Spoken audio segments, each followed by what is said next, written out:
तो good morning class, welcome to the YouTube channel of Allahabad PCS. आज की class में हम एक इंपॉर्टेंट टॉपिक को डील करेंगे पॉलिटी के ही, जिसका नाम है यूनियन एंड इट्स टेरिटरीज। ये पोर्शन डील करता है आर्टिकल नंबर 1 से लेकर के 4 तक, जिसके अंदर हम क्या देखेंगे कि पार्लियामेंट के पास कितने सुप्रीम पावर है अदर स्टेट्स को लेकर के। ठीक है, किसी स्टेट के नाम को चेंज करना हो, किसी स्टेट के बाउंड्रीज को चेंज करना हो, किसी दो स्टेट को आपस में मर्ज करना हो, किसी स्टेट के अंदर से किसी पार्ट को निकाल के उसको अलग से एक स्टेट बनाना हो, किसी स्टेट को यूनियन टेरिटरी का दर्जा देना हो, किसी यूनियन टेरिटरी को स्टेट का दर्जा देना हो। ये जितने भी पावर होते हैं अपने पार्लियामेंट के पास, वो हम किस में देखेंगे, आर्टिकल नंबर 1 टू लेकर के 4 तक। क्योंकि एट द एंड उसका रिजल्ट और उसका जो एक होता है ना, जो बाई प्रोडक्ट एक ही है कि अपना जो इंडिया है वो डिस्ट्रक्ट नहीं होना चाहिए। ठीक है, स्टेट्स के अंदर जो कुछ भी एक टाइम और टर्म एंड कंडीशन के हिसाब से चीज़ों को चेंज करना पड़े, लेकिन जो अपना यूनियन ऑफ इंडिया है वो सिर्फ एक ही रहे। तो ये मोटिव है आर्टिकल नंबर 1 टू 4 तक का। ठीक है, अब उसको हम एक देखते हैं डिटेल में कि वो आर्टिकल्स कहते क्या हैं। ठीक, थोड़ी मेरी हेल्थ इशू में इशूज़ चल रही है, फीवर चल रहा है, इससे लास्ट 2 दिन से वीडियो अपलोड नहीं हो पाई थी, लेकिन हम कोशिश करेंगे कि यहाँ सब चीज़ों को आदमी रेगुलर बेसिस पर डेली अपलोड करता रहे। शाम को 2:30 बजे और शाम को 4:30 बजे 2 आपको शॉर्ट वीडियोज़ मिल जाएंगे पॉलिटी से रिलेटेड डिफरेंट आर्टिकल्स के। और अभी जो दिन में रहेगी क्लासेज, हम कोशिश करेंगे कि क्लासेज अपने डेली कंटिन्यू रहे। ठीक है, अगली चीज़, ये जो लेक्चर्स इससे पहले से लिखे गए रहते हैं, इनका सिर्फ एक ही एम है कि टाइम बचाया जाए, लेक्चर को थोड़ा सा शॉर्ट रखा जाए, और दूसरी चीज़ इसमें कुछ ज़्यादा तरीके से वैल्यू एडिशन किया जाए। क्योंकि फिर खुद से लिखने में, उसको डिक्टेट करने में, समझाने में वीडियो की लेंथ जो होती है ना, वो आराम से 30, 35, 40 मिनट की बन जाती है। तो फिर जो लोग ऑर्डिनरी जो वीडियोस बनने हैं 35, 40 मिनट के, फिर अपने भी बनने लगेंगे तो कुछ खास अंतर है नहीं। तो अपने वीडियो का कितना रखना, मैक्स टू मैक्स टाइम 15 से 20 मिनट का। इसमें आदमी वैल्यू एडिशन कर देगा, चीज़ों को हेल्प करा देगा। आप लोग इसमें बिल्कुल ये ना समझिए कि इसको कहीं से कॉपी पेस्ट करके लिखा गया, ऐसा कुछ भी नहीं है। ठीक, इसके अंदर जो भी कंटेंट है वो जो हम लोग को याद है, जो एग्ज़ाम के पर्सपेक्टिव से इंपॉर्टेंट है, बस उसी को मेंशन किया गया, सिर्फ उसी चीज़ को लिखा गया है। इसके अलावा एग्ज़ाम में कुछ भी आता ही नहीं है। ठीक है, तो आप लोग इन्हीं टॉपिक पे भरोसा करिए, इसी वीडियो पे भरोसा करिए, और इसको चलिए हम स्टार्ट करते हैं, यूनियन एंड इट्स टेरिटरीज। चलिए, तो देखिए टॉपिक क्या है, यूनियन एंड इट्स टेरिटरीज, जो कि डील करता है आर्टिकल नंबर 1 से लेके 4, 1 टू 4 ये डील करता है। ठीक है, अब आइए इसके अंदर हम चीज़ों को देखते हैं। देखिए क्या कह रहा है article number 1 to 4, union and its territories. ये किसमें मेंशन है, अपने पार्ट 1 में, जब हम लोगों ने पार्ट्स ऑफ इंडियन कॉन्स्टिट्यूशन किया था तो उसमें हम लोगों ने देखा था किसमें मेंशन है, ये पार्ट 1 में। चलिए स्टार्ट करते हैं। देखिए आर्टिकल 1 क्या कहता है, आर्टिकल 1 क्या कहता है, आर्टिकल 1 ये कह रहा है कि describes India that is Bharat. ठीक है, अब इस समय भारत को लेकर के तो विवाद चल रहा है ना, कि इंडिया का नाम जो भारत के लिए रिकमेंडेशन किया जा रहा है कि इंडिया का जो नाम है ऑफिशियल उसको भारत कर दिया जाए। तो वो चीज़ अपना किस में मेंशन है, आर्टिकल नंबर 1 में। उसमें क्या बताया गया है, इंडिया दैट इज भारत। ठीक है, मतलब इंडिया जो कि भारत है, उसमें खुद बताया गया कि इंडिया जो कि भारत है। लेकिन अपने को क्या करना है कि इस नाम को, जो पार्लियामेंट कह रही है कि इस नाम को हमें हटाना है, ये ब्रिटिशर्स के टाइम में दिया हुआ नाम है ये। जैसे ब्रिटिशर्स क्या कहते थे, जो हम लोग थे तो हम लोग को बोला जाता था ईस्ट इंडीज़, हम लोग के लिए बोला जाता था ईस्ट इंडीज़। और जो हम लोग को जो वेस्ट में आ जाते थे उन लोग को बोला जाता था वेस्ट इंडीज़। तो इंडीज़ जो वर्ड था वो लोग, उन लोग का एक डिनोटेड वर्ड था, एक वो बोलने का उन लोग का एब्रिविएशन था। ठीक, ऐसा कोई इंडिया मतलब जो वर्ड है ना, वो बस उन लोगों ने उसी तरीके से दे दिया था, इंडीज से उन लोगों ने इंडिया बना दिया। तो हम लोग को बोला जाता था ईस्ट इंडीज़, क्योंकि हम लोग उनके रिस्पेक्ट में ईस्ट में थे, और फिर हम लोग के रिस्पेक्ट में जो वेस्ट में थे उनको क्या बोला जाता था, वेस्ट इंडीज़। ठीक, तो इस नाम को हटाने की चर्चा चल रही है, उसको क्या करना है, भारत करना है। ठीक है, तो पहले से ही आर्टिकल नंबर 1 में मेंशन है। अब इसके ऊपर जैसे रिकमेंडेशन ऑफिशियली आ जाएगी तो फिर इंडिया का नाम क्या हो जाएगा, भारत हो जाएगा, जो कि कहीं से भी गलत नहीं है। जो नाम एंशियंट टाइम से चला आ रहा है वही कंट्री का नाम अभी भी होना चाहिए। ठीक, अगली चीज को देखिए, इंडिया दैट इज भारत, उसको क्या बोलते हैं, यूनियन ऑफ स्टेट। अलग अलग स्टेट्स है, कश्मीर से इधर तमिलनाडु, इधर गुजरात से अरुणाचल प्रदेश, सारे स्टेट्स आपस में मिलकर क्या बनाए हुए हैं, यूनियन ऑफ स्टेट। इसमें कहीं से देख लो ना, ऊपर कश्मीर ले लो, है ना, नीचे कन्याकुमारी ले लो, इधर अरुणाचल प्रदेश ले लो, इधर गुजरात ले लो, इसी के बीच में पूरा अपना इंडिया क्या करता है, लाई करता है। और इसमें अलग अलग जो भी स्टेट बनाते हैं वो एट द एंड क्या बनाते हैं, यूनियन ऑफ इंडिया। सारे स्टेट मिलकर क्या बनाते हैं, यूनियन ऑफ इंडिया। ठीक, आगे अब देखिए, ये जो टेरिटरीज की बात की गई है, ठीक, तो टेरिटरीज ऑफ इंडिया कितने तरीके की होती हैं, टेरिटरीज ऑफ इंडिया 3 तरीके की होती हैं, 3 पार्ट्स की होती हैं, 3 उसमें होती हैं। देखो मार्कर कहाँ गया, तो देखिए टेरिटरीज ऑफ इंडिया में कौन कौन सी हैं। पहली कौन सी है, टेरिटरीज ऑफ द स्टेट, जो अलग अलग स्टेट का जो आपस जो अपना टेरिटरी है हर स्टेट का, जैसे कि यूपी का अपना टेरिटरी है, मध्य प्रदेश का एक अपना टेरिटरी है, महाराष्ट्र का अपना टेरिटरी है। एक तो वो एरिया हो गया एरिया वाइज, ठीक। क्या है ये टेरिटरीज ऑफ द स्टेट। उसके बाद अगला क्या है यूनियन टेरिटरी, जो यूनियन टेरिटरी जैसे कि एक सेकंड रुक जाइए। तो देखिए फिर सेकंड में क्या आ जाता है यूनियन टेरिटरी, जैसे कि लक्षद्वीप हो गया, है ना, अंडमान एंड निकोबार हो गया, दमन दीव हो गया। तो ये सब जो पार्ट हो गए किसमें हो गया अपने यूनियन टेरिटरीज में, यूटीज में। और यूटीज को डायरेक्ट रूल कौन करता है, यूटीज डायरेक्ट रूल होती है होम मिनिस्ट्री से, जो गृह मंत्रालय होता है वो उसका एट द एंड क्या होता है सुपरवाइजर होता है, ठीक। यहाँ तक दिल्ली भी क्या है अपनी यूनियन टेरिटरी है, यूटी है। फिर देखिए टेरिटरीज दैट में B acquired by the government of India any time. और तीसरी कौन सी टेरिटरीज हैं, ऐसी टेरिटरीज जिसको कि गवर्नमेंट ऑफ इंडिया मतलब कि भारत सरकार उसको किसी भी समय उसको कब्जा कर सकती है, उसके ऊपर अपना एकाधिकार कर सकती है। जैसे कि रिसेंट में आप देख सकते हैं PoK, Pakistan occupied Kashmir, pock जो वाला एरिया पीओके, उसको गवर्नमेंट ऑफ इंडिया का कर सकते हैं, किसी भी समय एक्वायर कर सकते हैं। तो थर्ड कैटेगरी में वैसी कैटेगरीज को रखा गया, वैसी टेरिटरीज को रखा गया है। तो फर्स्ट में कौन हो गया टेरिटरीज ऑफ द स्टेट, जो अपने अलग अलग स्टेट की जो टेरिटरी है। सेकंड यूनियन टेरिटरीज, जैसे कि दमन दीव हो गया, दिल्ली हो गया, पुदुचेरी हो गया, ये सब जो एरिया हो गया यूनियन टेरिटरीज के अंदर। और थर्ड टेरिटरीज दैट में B acquired by the government of India any time, ऐसा कोई भी टेरिटरी जो कि गवर्नमेंट ऑफ इंडिया कभी भी किसी भी समय क्या कर सकती है एक्वायर कर सकती है, ठीक है। फिर आगे देखिए इसमें क्या कहा गया, फैक्चुअल इन्फॉर्मेशन दिया गया, present there are 28 states and 8 union territories, ठीक है, 8 यूनियन टेरिटरीज। फिर इसमें आगे देखिए क्या कहा जा रहा है, territory of India is much wider than the union of India. अब इसका मतलब समझिए, टेरिटरी ऑफ इंडिया जो है वो वाइडर है किसके मुकाबले, यूनियन ऑफ इंडिया के। क्यों, यूनियन ऑफ इंडिया जो है वो क्या है स्टेट्स का क्या है कॉम्बिनेशन है। अभी हम लोगों ने देखा ना कि यूनियन ऑफ स्टेट जो है उसको क्या बोलते हैं, जो टोटल यूनियन ऑफ स्टेट बनते हैं उसको हम क्या बोलते हैं यूनियन ऑफ इंडिया, या फिर उसको हम पूरा प्रेजेंट एक नेशन बोलते हैं। उसी तरीके से जो यूनियन ऑफ इंडिया क्या है कॉम्बिनेशन ऑफ स्टेट ही तो है ना, अलग अलग स्टेट मिल करके। और ये वो स्टेट्स हैं जो कि हम लोगों ने अपने पास रखे हुए हैं, वो सब कंबाइन होकर के क्या बना है यूनियन ऑफ इंडिया। लेकिन जो टेरिटरी ऑफ इंडिया है, टेरिटरी ऑफ इंडिया अभी भी वो हिस्सा है, एक तो अपना ये यूनियन ऑफ इंडिया उसके अंदर आ ही गया, प्लस जो कैप्चर अभी कुछ पार्ट इंडिया ये गवर्नमेंट ऑफ इंडिया नहीं कर पाई है। जैसे कि हम लोगों ने इस पार्ट को देखा ना कि टेरिटरीज दैट में B acquired by the government of India any time. तो ऐसी कुछ एरिया जिनको कभी हम लोगों ने ऑक्यूपाई नहीं किया, जिनको भी हम लोगों ने कैप्चर नहीं किया है, उनकी भी बात किसमें की जाती है टेरिटरी ऑफ इंडिया में, ठीक।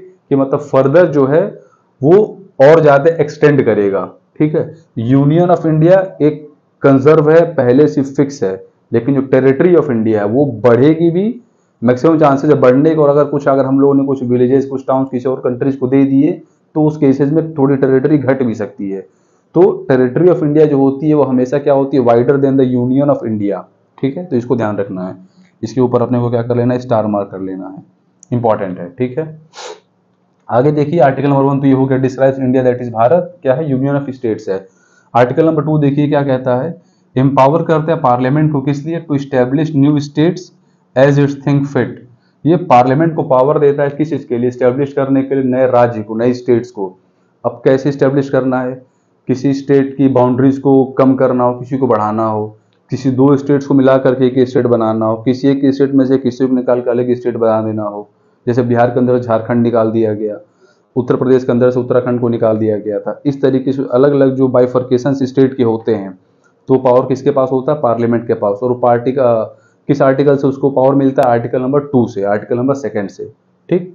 तो क्या करता है आर्टिकल नंबर 2 इंपावर करता है पार्लियामेंट को to establish a new state as its think fit. अब जो भी उसके अंदर टर्म एंड कंडीशन आ जाए, चाहे वो सिक्योरिटी पर्पज से रहें, चाहे किसी बेनिफिट के पर्पज से, किसी भी पर्पज से रहें, वो टर्म एंड कंडीशन अप्लाई होगा और आप क्या कर सकते हो, एक नए राज्य का स्थापना कर सकते हो, स्टैब्लिशमेंट कर सकते हो।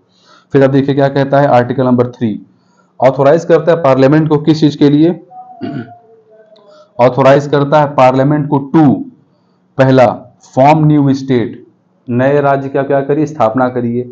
दूसरा अच्छा देखिए जो नए राज्य की जो स्थापना होगी, वो नए राज्य की स्थापना कैसे होगी, यूनाइटिंग 2 और मोर स्टेट्स, 2 या 2 से अधिक राज्यों को क्या करिए आपस में कंबाइन आप कर सकते हैं एक नए स्टेट को बनाने के लिए। सेकंड सेपरेट भी आप कर सकते हैं, किन्हीं भी 2 स्टेट को अलग कर, 2 स्टेट तो अलग होते हैं सॉरी, किसी भी एक स्टेट में से अलग अलग आप स्टेट्स को सेपरेट कर लो, जैसे क्या हुआ था बिहार में से क्या निकला था, झारखंड। तो झारखंड एक अलग इंडिपेंडेंट स्टेट है, बिहार तो इंडिपेंडेंट स्टेट था ही, तो सेपरेशन वाला पॉलिसी भी अप्लाई होगी। तीसरा, यूनाइटिंग एनी टेरिटरी, कोई एक टेरिटरी ऐसी बची हुई है उसको हम लोगों ने अपने अंदर क्या कर लिया, कैप्चर कर लिया अपने अंदर, हम लोगों ने उसको क्या कर लिया, ले लिया। तो जब वो एरिया आया तो फिर उसके उस स्टेट के क्या होंगी, एरिया बढ़ जाएंगे। तो वो क्या हो जाएगा, एक नया स्टेट एक नए एरिया के साथ, एक नए टाउन के साथ, एक नए सिटी के साथ, ठीक है। तो वो चीज़ भी क्या हो जाएगी, वो थर्ड पॉइंट हो जाएगी। तो जो कुछ भी अपने को फॉर्मेशन ऑफ न्यू स्टेट है, तो उसमें फिर से एक बार देखिए क्या क्या पॉलिसीज हैं। यूनाइटिंग टू और मोर स्टेट, दो या दो से अधिक राज्यों को आपस में यूनाइट करना। सेपरेशन मतलब कि किसी एक स्टेट में दो स्टेट को बना देना सेपरेट करके। तीसरा, यूनाइटिंग एनी टेरिटरी, कोई अगर टेरिटरी इंडिया ने बाद में कैप्चर किया तो उसको तुरंत अपने क्या कर लेना, टेरिटरी के अंदर इंक्लूड करके उसको क्या कर लेना, पूरा एक सिंगल स्टेट बना लेना, ठीक। आगे देखिए, तो ये आर्टिकल नंबर 3 का ये फर्स्ट पार्ट था, formation of the new state. अगले इसके पार्ट को देखिए, जो सेकंड पार्ट है। सेकंड पार्ट क्या कहता है, increase the area of any state. अगर हमें किसी भी स्टेट के एरिया को बढ़ाना हो, ठीक है ना, जैसे कि मान लीजिए उत्तर प्रदेश है ना, तो अभी तो फिलहाल तो कई बार न्यूज़ में आता है कि यूपी को ही हम लोग 4 पार्ट में बाइफर्केट कर दें, कोई उत्तरांचल हो जाए, कोई अवध एरिया हो जाए, कोई पूर्वांचल एरिया हो जाए, इस तरीके से, लेकिन वो भी मतलब पॉसिबल नहीं है। इफ इन केस अगर यूपी के एरिया को बढ़ाना पड़ जाए, हमें मान के चलो कि आधा उत्तराखंड हमें लेना पड़ जाए, तो पावर किसके पास है, पार्लियामेंट के पास है। पार्लियामेंट एक अपने हिसाब से बिल पास करेगी, चीज़ें अगर टर्म एंड कंडीशन ठीक बैठेगा तो उत्तराखंड के आधे पार्ट को हम लोग क्या कर सकते हैं, ले सकते हैं। तो क्या कह रहा है, इंक्रीज करना एरिया ऑफ एनी स्टेट। अब ये नहीं कि रात में सोए थे, सुबह उठे, पार्लियामेंट में पहुंचे, बोले कि हमें यूपी के बाउंड्री को बढ़ाना है, ऐसा नहीं होता है। उसके पीछे पूरी एक प्रोसेस होती है फॉर्मेशन ऑफ न्यू स्टेट में, उसको भी हम लोग देखेंगे, इस एरिया में देखेंगे, उसको हम डील करेंगे अभी, ठीक। फिर देखिए, diminish the area of any state, किसी स्टेट के एरिया को घटाना हो, किसी स्टेट को बाइफर्केट करना हो। फिर एग्जांपल वही बिहार वाला, 2001 या 2002 के आसपास हम झारखंड का पार्टीशन हुआ था, ठीक है। तो क्या हो गया, किसी स्टेट के एरिया को डिमिनिश करना मतलब उसके एरिया को थोड़ा छोटा करना, कटौती कर देना, छटौती कर देना। तो उसमें से हम लोगों ने क्या किया, बिहार में से झारखंड हिस्से को हम लोगों ने निकाल करके अलग कर दिया। आगे देखिए, alter boundary of any state, alter मतलब चेंजमेंट होता है, बढ़ाना घटाना होता है, तो वो भी पावर किसके पास आ जाएगा, पार्लियामेंट के पास आ जाएगा। मेंशन किसमें है, अंडर आर्टिकल 3। अगला पॉइंट देखिए, alter the name of any state, किसी भी स्टेट का अगर आपको नाम को अल्टर करना है तो वही पावर किसके पास आ जाता है, पार्लियामेंट के पास आ जाता है, ठीक है। जैसे अपना एक स्टेट का नाम था, सिटी का नाम था, तो सिटी को तो चलिए जो आता है वो स्टेट के अंदर में आ जाता है। एक स्टेट था, उसका नाम याद, जैसे अभी देखिए हम लोगों ने क्या किया, आंध्र प्रदेश और तेलंगाना को अलग किया ना, आंध्र प्रदेश से तेलंगाना को अलग किया 2014 में, तो किसके थ्रू होता है, पार्लियामेंट के थ्रू होगा। एक नए स्टेट की फॉर्मेशन होगी तो किसके थ्रू होगा, वो पार्लियामेंट के थ्रू होगा। अब ऐसा स्टेट जिसका कुछ नाम चेंज किया हुआ, ऐसा कुछ अभी एग्जैक्ट याद नहीं आ रहा है, शायद महाराष्ट्र और गुजरात एरिया को एक कंबाइन करके क्या बोला जाता था, सौराष्ट्र बोला जाता था। तो उससे हटा करके महाराष्ट्र और उससे हटा करके गुजरात किया गया, तो शायद ये वाला जो हिस्सा होगा, ये शायद एक एग्जाम्पल हो सकता है जिसमें नेम चेंज किया गया, सौराष्ट्र से चेंज करके क्या किया गया था, गुजरात किया गया था, ठीक है। तो इस वाले में एग्जैक्ट अभी कुछ ऐसा एग्जाम्पल याद नहीं आ रहा, अगर याद आएगा तो शाम को इसके ऊपर एक शॉर्ट वीडियो बना दी जाएगी जिसमें कि पूरी स्टेट का नाम ही चेंज कर दिया गया हो, ठीक। आगे देखिए आर्टिकल नंबर 4। आर्टिकल 4 क्या कहता है, provides that bill under article 2 and 3। जो आर्टिकल 2, 3 मतलब कि 2 क्या था, एम्पावर करना था पार्लियामेंट को टू स्टेब्लिश न्यू स्टेट, और थर्ड क्या था, authorise the parliament to form new state वगैरह, ये सब जो भी है। तो ये कह रहा है कि provide that bill under article 2 and 3, ये नहीं कह रहा है कि एक्ट, बिल की बात की जाए, bill under article 2 and 3 are not to be considered as the constitutional amendment bill under article number 368। तो जो भी स्टेट से रिलेटेड जो चीज़ों को चेंज किया जा रहा है, तो उसको ये ना समझे कि हम कोई कॉन्स्टिट्यूशन के अंदर चीज़ों को चेंज करने जा रहे हैं। कॉन्स्टिट्यूशनल अमेंडमेंट आर्टिकल 368, तो उसकी हेल्प से चीज़ें नहीं होती हैं, वो पार्लियामेंट के पास अपना एक अलग से अथॉरिटी। हाँ, अगर कोई आर्टिकल चेंज करना हो तब आपको इसका हेल्प लेना पड़ेगा, आर्टिकल नंबर 368 का। लेकिन जो बाउंड्रीज चेंज हो रही हैं, अब आर्टिकल नंबर 2 और 3 में तो इसी की बात की जा रही है, बाउंड्री रिलेटेड बात की जा रही है कि आप स्टेट के बाउंड्रीज घटा सकते हो, बढ़ा सकते हो, किसी को मर्ज कर सकते हो, किसी को वहाँ से हटा सकते हो, डिसमिस कर सकते हो। तो वो जो है एब्सोल्यूट पावर किसका है, वो पार्लियामेंट का है। तो उसको इसके लिए आर्टिकल 368 की भी जरूरत नहीं पड़ेगी, ठीक। तो क्या कह रहा है, बिल अंडर आर्टिकल 2 एंड 3 जो भी बिल लाया जाएगा, और not to be considered as a constitutional amendment bill, उसको कॉन्स्टिट्यूशनल अमेंडमेंट बिल उसको ना समझा जाए, ठीक है। तो कौन बताता है, आर्टिकल नंबर 4 बताता है। अब यही आर्टिकल नंबर 1 to 4 पूरा डील करता था किससे, यूनियन एंड टेरिटरीज से, ठीक है। अब हम आपको एक नया टॉपिक दिखाते हैं, फिर उसको पूरा एक ओवरव्यू देख लेंगे। ये देखिए एक ही नया टॉपिक है कि अगर हमें कुछ स्टेट्स के अंदर, मानो कि चलो कि जो एक होता है ना स्टेट रीऑर्गेनाइजेशन बिल, ठीक, स्टेट रीऑर्गेनाइजेशन बिल। अब ये स्टेट रीऑर्गेनाइजेशन बिल किसी भी फॉर्म में हो सकते हैं, फिर वही बात, एरियाज को बढ़ाना, एरियाज को घटाना, नाम चेंज करना, बाउंड्रीज को लिमिट करना, बाउंड्रीज को कंस्ट्रेन करना, ठीक है। तो अब देखिए इसमें इसका प्रोसेस क्या होता है, ठीक है ना। तो देखिए ये जो होता है ना, कोई भी bill to create any state boundary और द एग्जिस्टिंग बाउंड्री, तो वो जो होता किसी भी हाउस ऑफ पार्लियामेंट में पास हो सकता है, ठीक है। तो ये जो आपका स्टेट रीऑर्गेनाइजेशन बिल है, ये किसी भी हाउस में आ सकता है, किसमें भी, लोकसभा में भी आ सकता है और आपके राज्यसभा में भी आ सकता है। लेकिन इसके लिए एक चीज क्या जरूरत होगी, रिकमेंडेशन ऑफ द प्रेसिडेंट। क्या जरूरत होगी, रिकमेंडेशन ऑफ प्रेसिडेंट, ठीक है। State reorganisation bill can be introduce in any house, इधर लोकसभा और Rajya Sabha, on the recommendation of the president. ये मस्ट है, recommendation of the president must है, ठीक है। अब इसके अंदर जो भी रीऑर्गेनाइजेशन होना होगा, उसकी बाउंड्री बढ़ानी होगी, घटानी होगी, वो सब अलग चीजें हैं। आगे देखिए सेकंड पॉइंट देखिए, इसके बाद क्या होता है, जो रिकमेंडेशन ऑफ प्रेसिडेंट हो गया, तो उसके बाद क्या करेंगे, जो प्रेसिडेंट साहब हैं, प्रेसिडेंट क्या करेंगे, उस बिल को लेकर के उस कंसर्न स्टेट लेजिस्लेचर के पास भेजेंगे, मतलब विधानसभा के पास भेजेंगे।